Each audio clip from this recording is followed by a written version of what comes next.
Om Tat Sat. My humble prostrations to the all-pervading Brahman, to my worshipful Guruji, Swami Jyotirmayanandaji Maharaj, to sage Narada and all other sages and saints, and to each of you divine soul watching today's satsang. So we are discussing Sutra number 37 from chapter 2 of the Narada Bhakti Sutras. Chapter 2 is Glory of Supreme Devotion, commentary by Swami Jyotirmayanandaji, narrated by myself, Swami Nikhilananda. So let's get started. Today is part 2. Yesterday we had discussed that this will be in total of 4 parts. We covered part 1 yesterday. So today, part 2, we will discuss the 4 obstacles that come when we chant mantra and kirtana, what we should be careful of or what we should avoid. So the first one is evils arising out of sinful actions such as acts of violence and greed. So Sage Narada is very clear in pointing it. You can't just keep chanting mantras and then also doing wrong things like violence, anger, greed. So those things have to be calmed down and purified, otherwise we are not benefiting. The second one is evils arising out of various actions in the form of attachment to pleasure. So although we are trying to chant japa and mantra, but our mind is constantly going towards material pleasures, sense pleasures, objects, those are also evils that we need to stop. Remember, we are trying to grow from bhakti to para bhakti, supreme devotion. So if you want to just live at the worldly level, then just listening to it is enough. But if you want to really go to the next level of para bhakti, like Meera, Shabri, Narada himself, and Chaitanya Mahaprabhu, and many other Adi Shankaracharya ji, those kind of people, then we have to put in intense amounts of effort to go there, which means we have to be totally pure. And therefore, as you can see, it does take effort, and these evils have been warned, so we cannot say we did not know.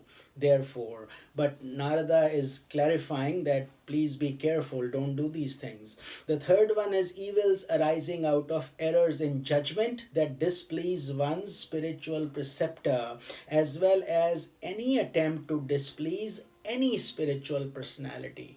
Remember, this is the holy path. So therefore, in most Indian temples, we take our shoes out. Our shoes represent also kind of the ego. So we basically try to maintain as clean an atmosphere as we possibly can when we enter God, temple of God. Much in the same way, the temple is also within you. So we have to have the clean inside also. And therefore, the Guru is given a very high pedestal. There is no difference between God and the Guru in Sanatan Dharma. They say anybody who sees the two as different is committing a sin. They are wildly mistaken, and you should never look at a guru as a human body. He is a tattva, an element who is becoming a channel of God to transfer information, that is the divine information, and he is the transmitter. So therefore you're supposed to be very respectful to the Guru. That is the path, that is the holy path, and therefore any act of displeasing or arrogance will also be an evil or a sin.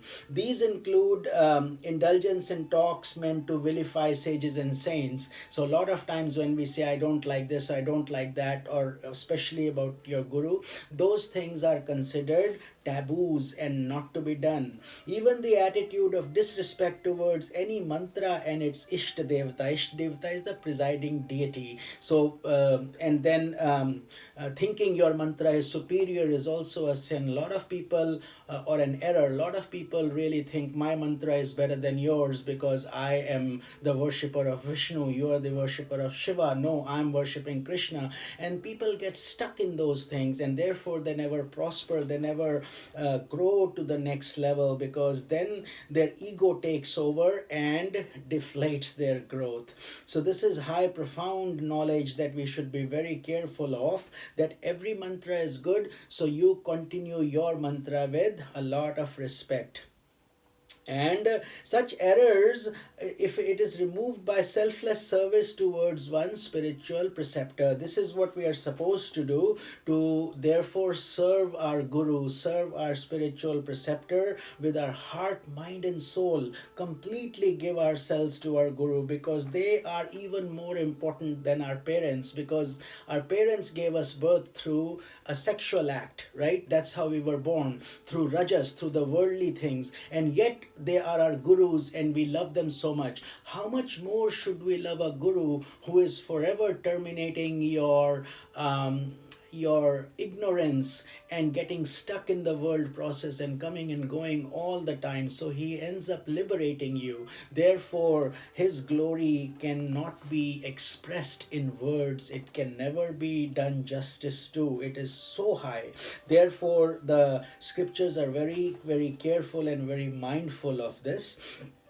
So, we should continue to repeat our mantra, follow the directions of the Guru. This is the essential teaching of the Upanishads and our scriptures. So, and the fourth one is evils arising out of the progress on the path of devotion. So, at first, this may seem confusing to an aspirant, but a growing tree needs pruning, as you all know. So, because it helps its growth and prevents its superfluous branches from sapping its vitality, right? That's what happens to a tree. Much in the same way, as a devotee is getting increasingly progressing, he's getting name and fame, his name, fame and glory, and he gets stuck in those things. Now those branches are obstructing his growth. He cannot advance. Therefore, such developments which arise from devotional progress need to be pruned by increasing repetition of the divine name and singing of divine glories,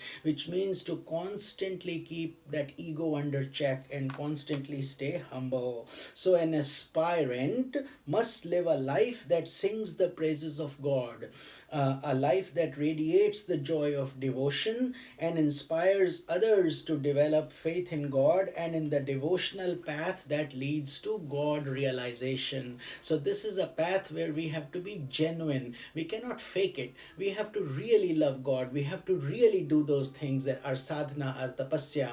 And the nectar that comes, is a propelling force, because that joy, when you start tasting that joy, then you don't have to make it up anymore. It's you. It really is you. You enjoy the experience and therefore you do more and more of it automatically.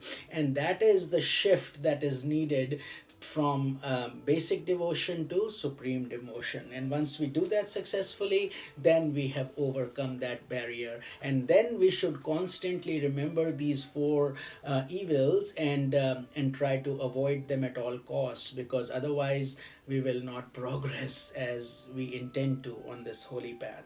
So this was our part number 2. We will cover more about mantra and its repetition and its impact, because it is so profound and so important for serious disciples and serious aspirants. We will cover this tomorrow in tomorrow's satsang.